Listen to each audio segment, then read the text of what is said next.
friends? This is another GCU game time. Pew, pew, pew, pew. And I've got Jo Blaq. He is a Grammy-nominated producer, songwriter, vocal arranger, engineer, elemental P, all kind of stuff. Yeah. And we are going to play a game of password. Okay, password. Okay, so I'm going to give you the rules.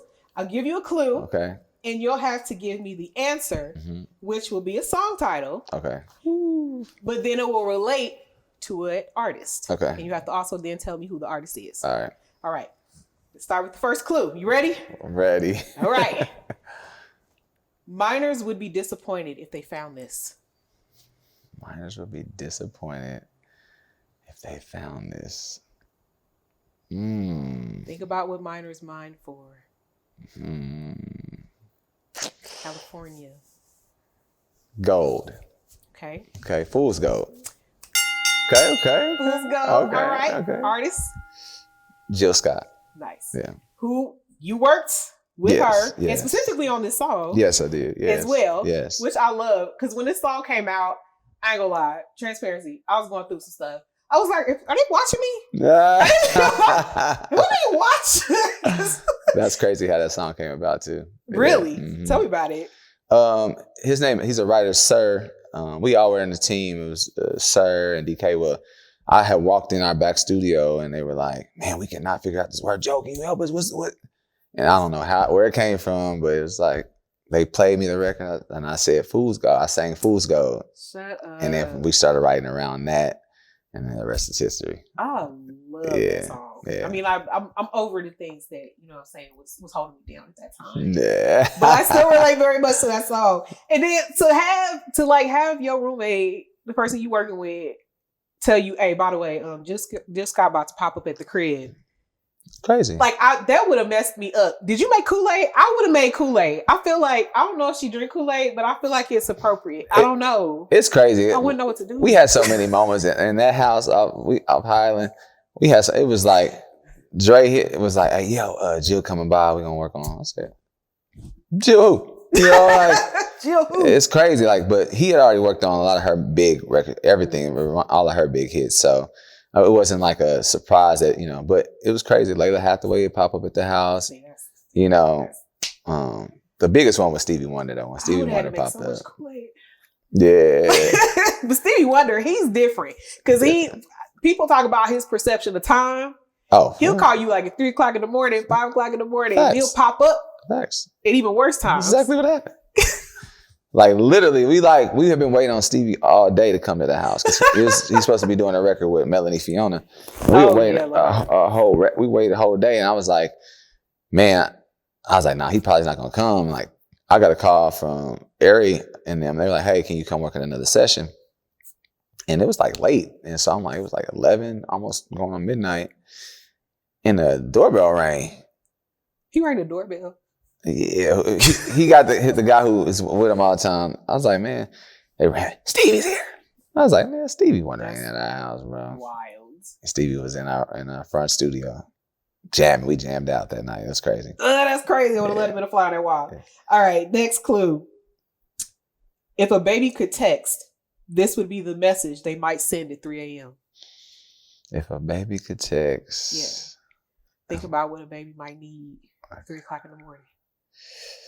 They typically cry for it, but if they could text, this is what the message would say. Let's see. What is this?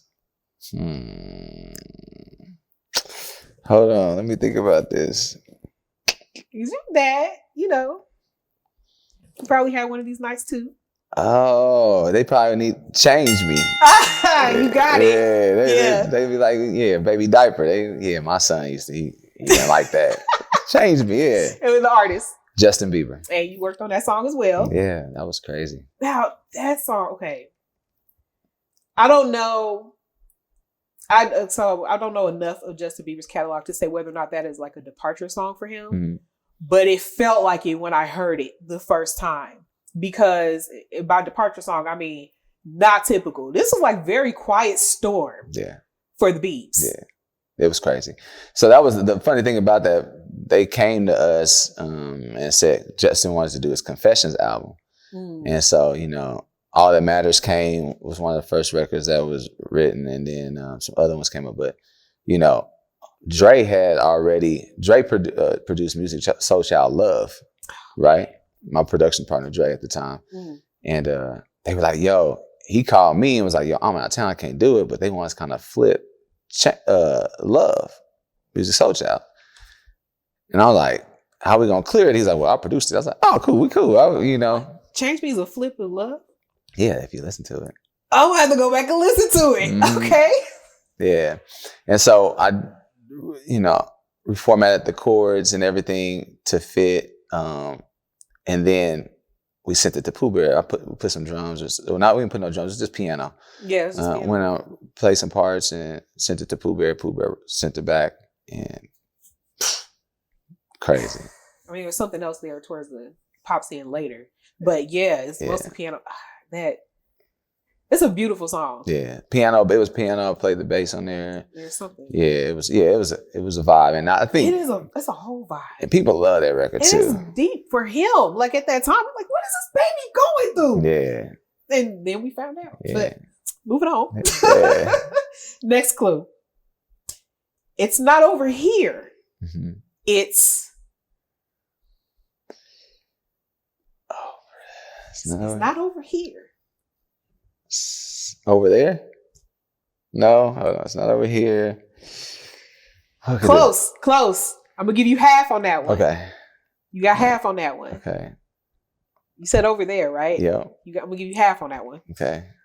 There's another word that goes there.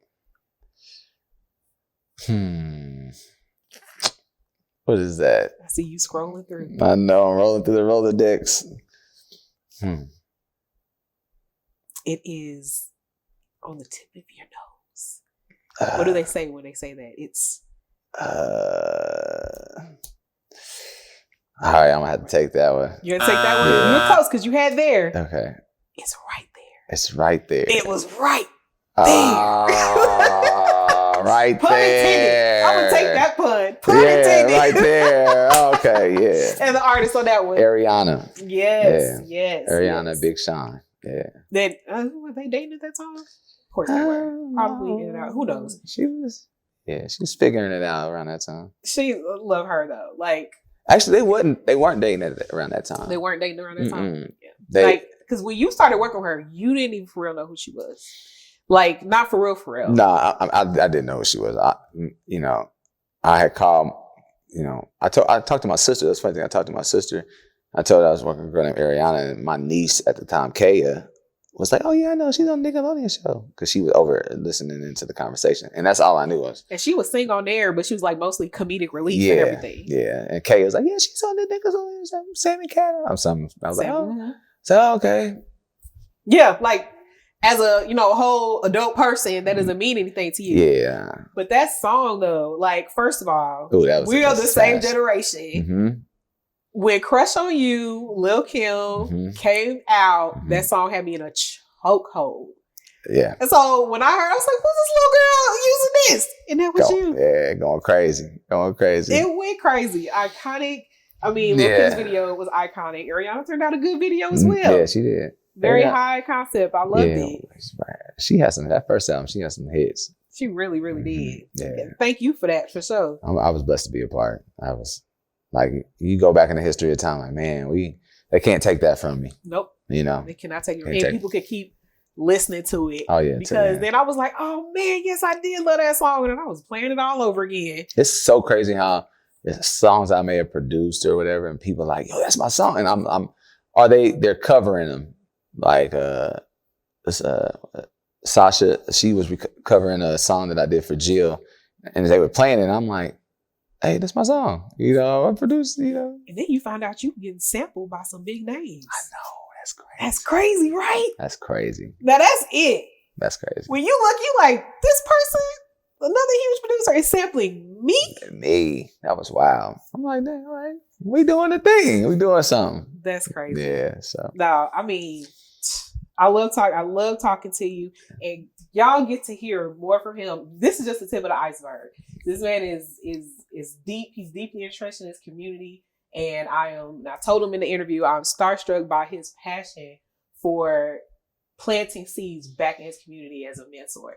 So you definitely get to check out our episode of Getting Close Up, our interview, Jo Blaq. His links will be down in the description box below. And I'll see you then. Bye.